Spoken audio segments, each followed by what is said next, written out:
It has always amused me, and many times in my life, that what starts off as a radical statement ends up being a concession to the status quo. In many ways, one of the explorations of the life of Mark Fisher that I've been writing about Hauntology, is how Mark Fisher is effectively a ghost in my head. A man that I did not know well, do not claim to have known well.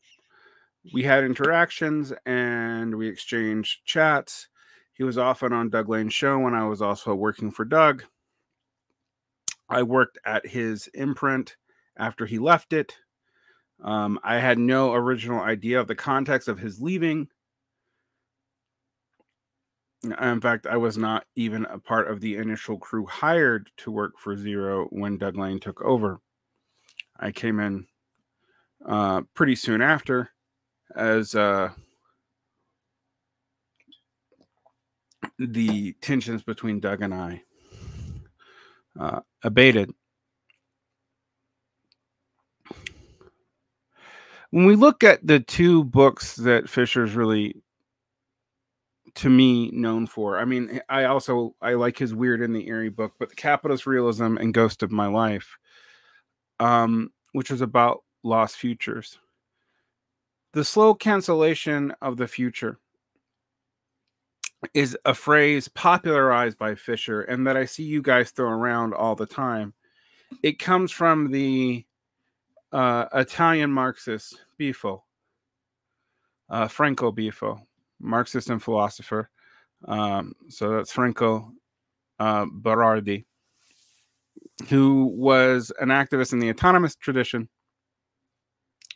Wrote a lot of essays, a lot of whom are still not translated to English, contributed to semiotics in the 1990s, was part of that Italian wave of theory that came through. He worked with Guattari and schizoanalysis in the 1970s. He was involved in autonomia.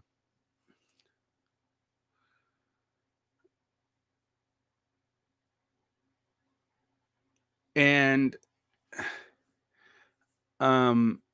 he was very conceptually fecund. But like a lot of those 90s post-Deleuze and Guattari Italian Marxist, he was often poetic to sometime a little bit to a fault. Nonetheless, Bifo's slow cancellation in the future is an interesting thing to think about, because that's what Fisher's aesthetic concerns about capitalist realism really was. But we don't even live in the time period of capitalist realism, my friends. Capitalist realism was the aesthetics of the 90s and the aughts. It was the aesthetics of neo-noir and Children of Men.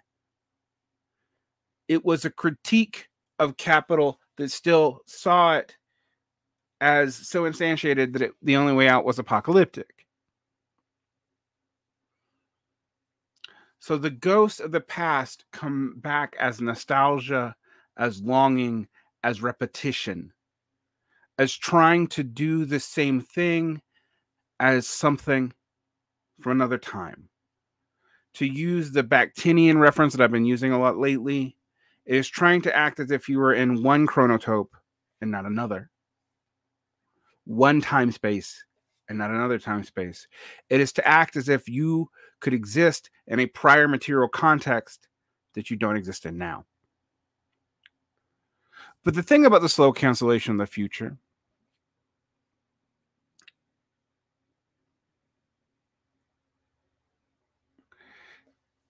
is that in some ways it is a passive way of viewing culture. See, the thing about Fisher is Fisher wanted to return to the politics of joy, but his return to the politics of joy after the Vampire Castle essay, and to, which again, I would think I could speak pretty authoritatively on, was to return to the politics of the possible, a politics that he critiqued in capitalist realism as being an insufficient form of capitalism. He also, in many ways, turned worker as a category in the relations of production into an identity of which you were born and which your class habitus, a la Pierre Baudu, defines. So when you leave your working class background by changing what you do, say like Russell Brand becomes a media celebrity, which is clearly petit bourgeois, or even Fisher himself, clearly petit bourgeois. Yet because of the habitus he was grown up in, he insisted on working class identification. Now, it's hard to take that seriously when you're also saying that class is the primary driver in a way that's separate from identity, yet you've rendered it an identity about your habitus. Race and gender definitely inform your habitus. They also inform parts of your relations of production, but nonetheless, even if they didn't, by rendering class that, it becomes just another identity. One that people can wear and can talk about abstractions being hoarded, such as virtue.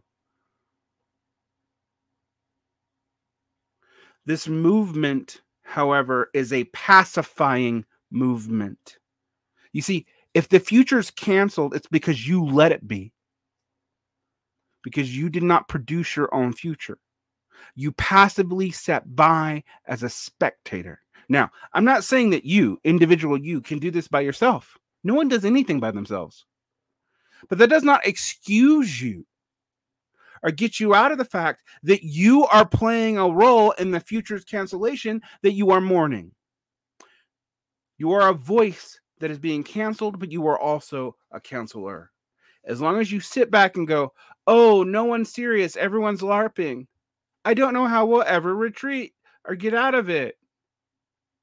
You are also removing yourself of responsibility. Most of you participated in the Bernie campaign as a simulacra of politics, to use a Baudrillardian term.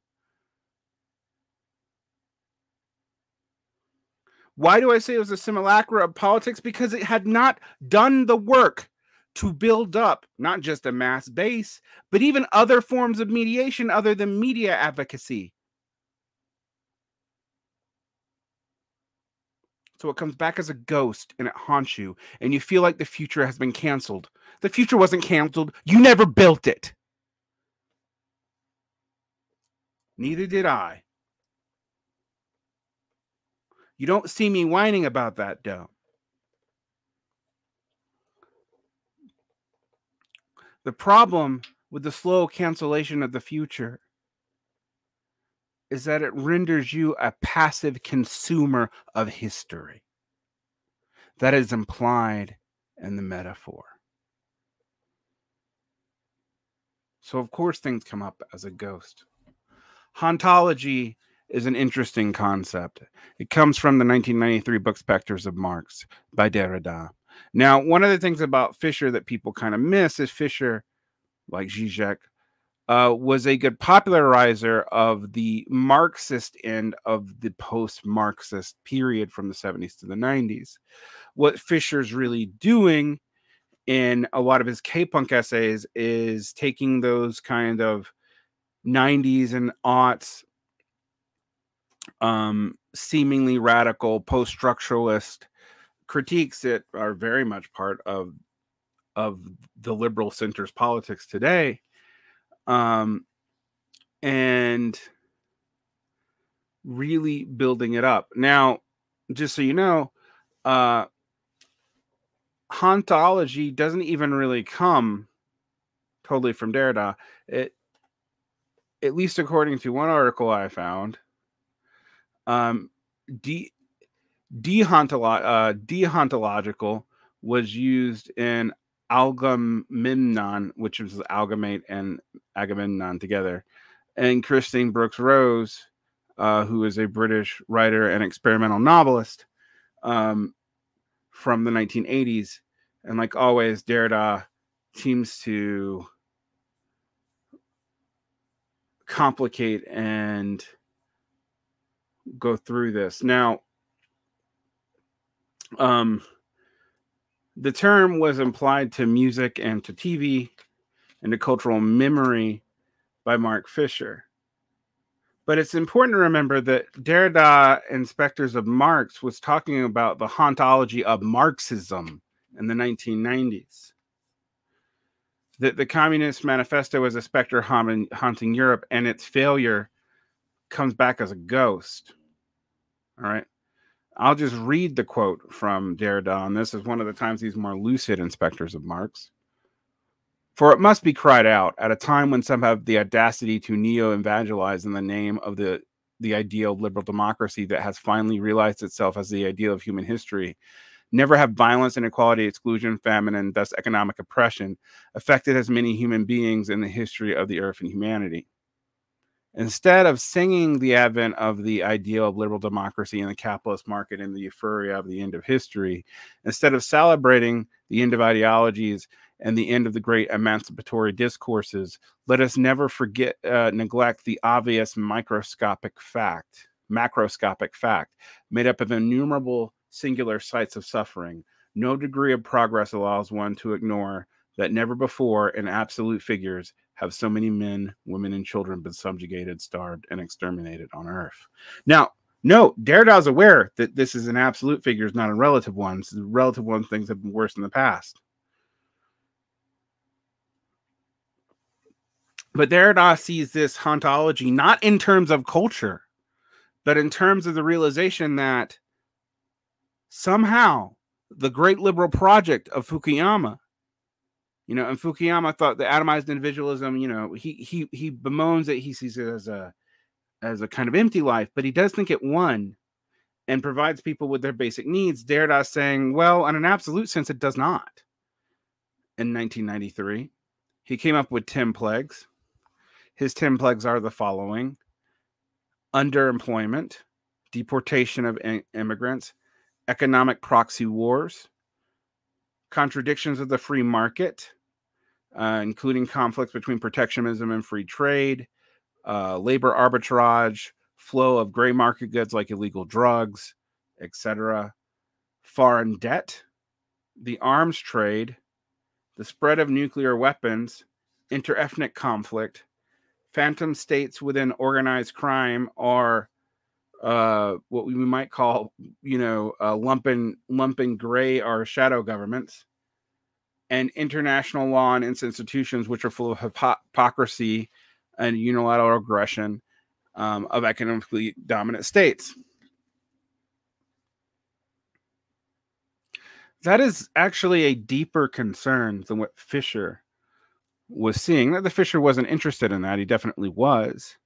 But he viewed this as, you know, manifested in a cultural project, you know, and retrofuturalism and temporal disjunction.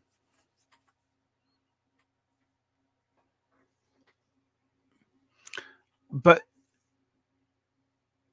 in the slow cancellation of the future, in aesthetic and secular stagnation, you are not a passive person. You are an active participant. One of 8 billion, admittedly. But nonetheless, you do play a role. And being aware of the slow cancellation of the future does not abscond you of responsibility for rebuilding a different future, nor can you take shortcuts. Until you build a new culture, expect culture to be stalled. But don't just whine about it. Don't just try to think that you can bring up the past as a repetition, that you can pick your favorite year in leftist and Marxist history and just relive it again and do it right this time. As if, for the most part, if you could replicate it, you'd have to replicate all the surrounding context and it would end the same way anyway. After all, the past is what led you here. We understand the past. I go into deep history here. But our purpose is not just to understand the past. Our purpose is to change the stochastic relationship we have to it. We make our own history, but it is not of our own making. are. We do not pick the materials in which we build, but we do build as we can see. And the history is part of that. But if you think you can go back and repeat it, you're delusional. You are a manifestation of hauntology. And if you just sit back and say, all is failed, we were doomed to failure, the left has no power. I'm tired of hearing people who come so close to power talking about how they don't have any. No, you lose. You lose because you make bad decisions. You lose because you try to go too fast. You lose because you don't try to deal with the contradictions between the particular and the universal, and you just double down on one or the other as if they could ever be made to be complete or go away. You lose because you try to make everyone speak in one voice. You lose because you think there's only one kind of freedom and only one agent can bring it about, but freedom is space to move and any number of things can cause it. You lose because you think in axiomatic terms. You lose because you sit passively awaiting for the future to arrive. You lose because you pick up someone else's ideas and virtues and don't understand their context. You want to win? Realize that you are also part of the problem of canceling the future and start building a different future. Like and subscribe, hit the bell, find us. I have a Patreon. You can get more stuff there. Good day.